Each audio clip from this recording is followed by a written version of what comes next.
My name is Ashley Leach, and I decided to do my art research project on Francisco de Goya. There were several things that immediately drew me to Francisco Goya for this project. The first being his painting of the 3rd of May, 1808, which is in our art textbook and can be seen right here. And even before taking this class, I've always been so intrigued by the way artists can depict not only humans, but any everyday object so accurately and realistically. This painting definitely embodies my amusement in that area, but after learning more and more about art and how to properly and effectively analyze it, I've grown a much deeper appreciation for this painting. For one, the focal point itself, which is just a fraction of the painting, is so moving. The white shirt signifies surrender while a line of gunmen aim their guns ferociously at this defenseless crowd. And before conducting any research, I clearly had no concept of the context that this painting holds or any specific significance, but I've felt that it holds this universal message about war and violence.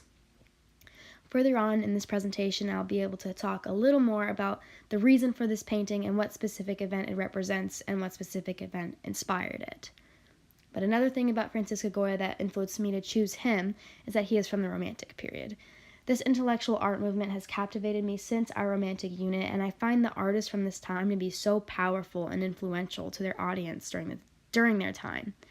I feel that any artist from this period played an immense role in the future of art, but most specifically, Francisco de Goya. Born on March 30th, 1746, in a small village in northern Spain, Francisco Goya was destined early for great things in the world of art. He began studying art at the age of 14 under José Luzán, a local Spanish Baroque painter. Early in his career as an artist, Goya created mostly imitation works and got most of his inspiration from Diego Velázquez, a Spanish painter during the Golden Age, and Rembrandt, said to be the most important artist in Dutch art history. Goya eventually moved to Madrid, the capital of Spain, where he began branching out in the world of art and worked with Francisco and Ramon Bayuy Subáez, who were brothers, and years later he ended up marrying their sister, Josefa. They had many children, however only one of their sons actually made it to adulthood. And before marrying Josefa to further his artistic development, Goya moved to Italy where he studied in Rome. While in Rome, he submitted a painting to a competition held by the Academy of Fine Arts at Parma, but was not given the top prize. Upon his return to Spain, Goya worked with German artist Anton Raphael Mengs. This relationship opened up many doors for Goya, as this is when he began creating works for the Spanish royal family, his main focus being tapestry cartoons featuring basic everyday life scenes. Two of these you can see right here. The top image is Goya's tapestry cartoon titled The Parasol, which if you didn't know is referring to the umbrella that is featured in the painting. The one right below it is titled The Pottery Vendor. In 1779, Goya was appointed as a painter for the Spanish royal court, and a year later, he was admitted to the Royal Academy of San Fernando. At this time, Goya developed his reputation as a skilled portrait artist. In 1792, due to a mysterious illness, Goya permanently lost his hearing. In recovery, he developed several non-commissioned pieces, mostly of women from different backgrounds. Goya's perseverance as an artist was rewarded 3 years later as he was named director of the Royal Academy. Though he had worked his way up this huge ladder, he remained humble and developed several works to represent the common people of Spain as they were suffering greatly. His most notable works at this time come from his series of etchings titled Los Caprichos.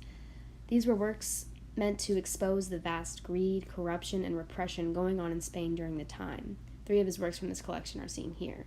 And this was just the start to Goya's risky moves he took as an artist high up in Spain's social and economic system. He later developed one of his most famous works of King Charles IV's family, and though it appears to be an innocent portrait of a high-class family, many speculate that this painting was strategically crafted as a subtle caricature to mock and belittle them. As I said, Goya made many risky moves as a Spanish painter commissioned under the royal family. In 1808, Napoleon Bonaparte, ruler of France, invaded Spain and named his brother Joseph their new leader. And on May 3rd, Napoleon removed the royal family from Spain, which resulted in Spanish revolt among the streets of Madrid. Many Spaniards were brutally murdered that day for their noncompliance, and surprisingly, Goya remained a court painter under Napoleon's rule.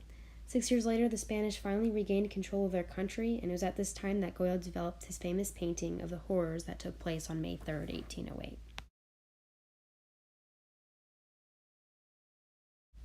Ferdinand VII was in control of Spain at the time, and fortunately enough, he didn't expel Goya from his position on the royal court. It is rumored that he told Goya, "You deserve to be garroted, but you are a great artist, so we forgive you." And for those who don't know, garrote means to kill someone by means of strangulation. If that doesn't show you how Goya was appreciated as an artist, then I don't know what does. However, Goya did not appreciate Ferdinand as a ruler. He acknowledged the terrible conditions that the people of Spain were living in, and despite already walking on the thinnest ice probably ever, Goya developed his second famous series of etchings titled Los Disparate. This was a major diss to the Spanish government and pretty much just mocked Ferdinand for allowing the people of Spain to live under such ruthless conditions. As you could probably imagine, Los Desperates created extreme tension between Goya and the people he worked under, including Ferdinand VII, and he was soon exiled, but willingly.